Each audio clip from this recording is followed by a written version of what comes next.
Hi everybody, it's Az here from HeelvsBabyface with another World of Warcraft video, and today we're going to be talking about Warfronts. Now, apparently there is some confusion as regards to when Warfronts are actually going to come out and how they operate. So Blizzard have whacked up a post explaining all of this for us.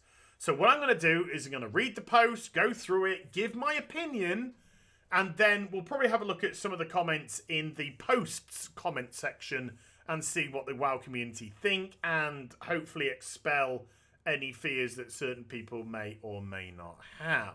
So without further ado, let's get into it. We've seen some confusion about when Battle for Azeroth's first Warfront, Battle for Stormguard, will open, and would like to give some clarifications. Why, thank you, Blizzard. That's very kind of you. Similar to other types of endgame content, such as raids and rated PvP, the Battle for Stormguard will not be immediately available at launch. Why are we still here? Just to suffer? Oh, that's fine. They're really, really boring anyway. Instead, it'll open a few weeks later. Ouch. Initially, the Alliance will control Stormguard Keep, which allows access to certain outdoor content in the Arathi Highlands. Does it? I mean, I've been on the beta and I've been in Arathi Highlands when we've controlled it, and really, I mean, there's a world boss and there's some rares. Other than that, I'll take your word for it. I'll take your word for it. While the Horde begins preparations to assault. Once those preparations are finished, Horde players will be able to queue for the Battle for Stormguard Warfront. A few days afterwards, the roles will reverse. The Horde will control Stormguard, thus gaining access to the outdoor content. Right, gonna stop you right there. So Blizzard have just said that doing the Warfront means nothing. It has no consequence, because you're gonna get control anyway. So this is a meaningless Warfront now, because it's just going to alternate. The Warfront itself is just something to distract you, but it's meaningless. No consequence, nothing. Well done, Blizz. And the Alliance will begin their own preparations to retaliate. This process will continue to alternate between Horde and Alliance on a regular cadence. So this is a non-consequential piece of content. And this is one of the problems that I do have with Warfronts. Number one, they're really dull. When Blizzard released Warfronts for initial testing, you can't go too hard on something because this is the first iteration of it.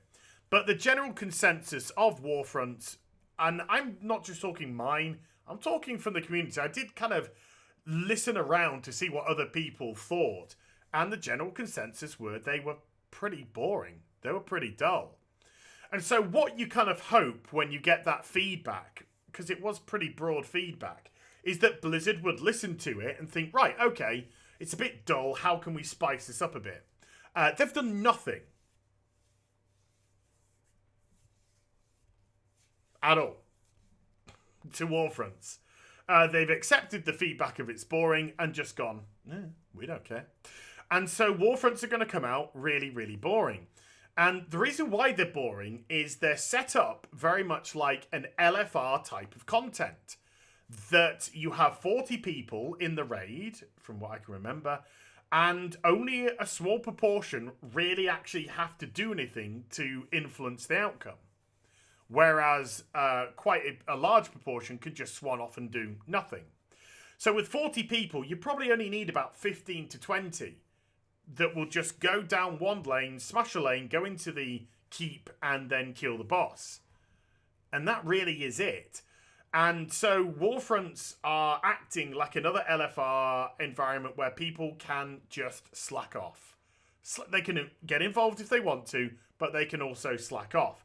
And the reason why I'm bringing this point forward is because they are dull and boring, once you've done it a couple of times and you understand how boring they kind of are, it almost promotes people to do nothing when they go back in. And if you say, well, if they are bored by it and it does alternate between Horde and Alliance anyway, why bother going in? The reward for completing the Warfront is huge. You get a raid level quality piece of gear. Certainly on the beta you did, a very, very high item level piece of gear. I got a 3-7 item level 370 chest, when at top level, at 120, my item level was around about the 290, 295 mark.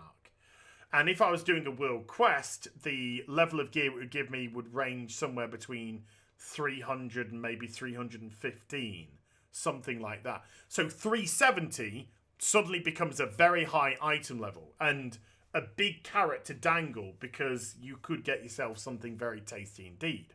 Even when you control the Arathi Highlands, if you defeat one of the rares, because they're not rare, are they?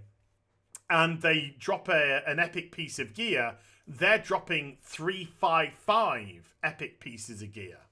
So it's even higher than the rares in the zone itself. So the carrot is big.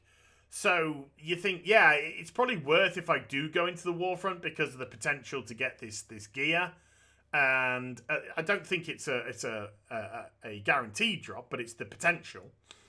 But then you'll be like, but they're really boring, so what I'm going to do is not really do anything. And it kind of works a little bit like that. Yeah, so with Blizzard not doing anything to spice up the Warfront, not doing anything to make them more interesting and really kind of giving people a purpose and an impetus to actually do it and complete it, because the best way to do that would be to legitimately have control of the area. So if you failed the Warfront, you failed to control the area, and the other side get it. That would be the reward to me. But no, it's about dangling big fat chunks of gear. So this comment here says, Warfronts give players access to raid quality gear. It makes very little sense to release them before raiding or have them available in the first week. So everyone in the game suddenly feels like it's necessary to rush to level cap. Sit back, enjoy the ride. This is actually an extremely sensible decision. Well, it's not. And this is the reason why. You've kind of answered it yourself at the top. The only reason why this is being time gated is because of the level of the reward and not the actual content itself.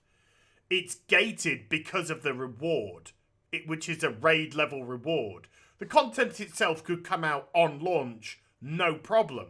But due to the reward that they offer for it, this is what's holding it back. And this is why it's actually not a good decision to do so. So content is being withheld because you are being rewarded something rather extreme. And it's a problem that Blizzard, I think, have had. Over-rewarding for not really doing anything. Raid piece of gear for doing an LFR level of content. Somebody put the content, oh look, more time gating, which is quite true. And the reply is, oh look, more whining, because we can't start a response anymore without an insult to begin with. To really nail home that you're a douche.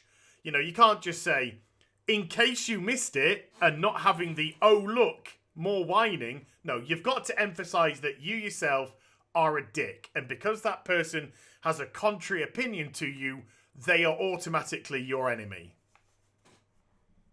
Would it be great if people actually stayed in school and actually socially got involved in activities with other people and learned how to actually communicate? Anyway, in case you missed it, Warfronts are like every other type of endgame content.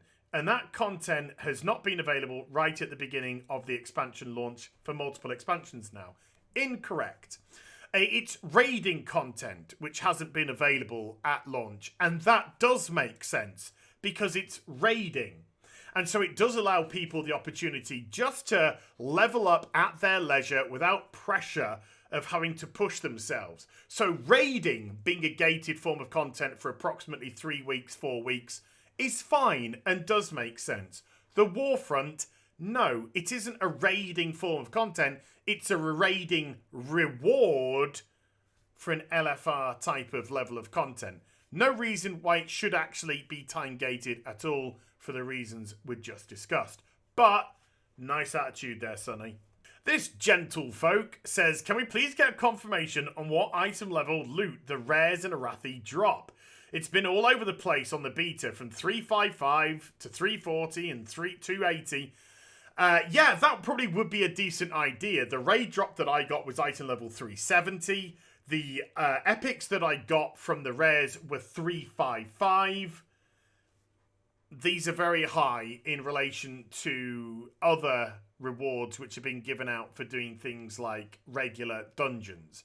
Okay, I'm going to sum things up now, and unfortunately, for fear of repeating myself, the only reason why the Warfront is on a time gate is because of the level of reward that it offers, not because of the actual content itself. This isn't a raid level content at all. It's an LFR level of content with a raid reward for doing it. So if you have to time gate content because of the reward that you're giving out, I would personally be looking at your reward system and not looking to hold back content from players because of what you're actually offering. So there we go. My little chat about Warfronts and the fact that they're now being held back from release for a few weeks because reasons. So I hope you enjoyed the vid. If you did, do give it a thumbs up and also subscribe to the channel. Follow me on social media and Twitch for live streaming. Links in the description box down below. And I'll be back with some more stuff very soon. You take care. Bye for now.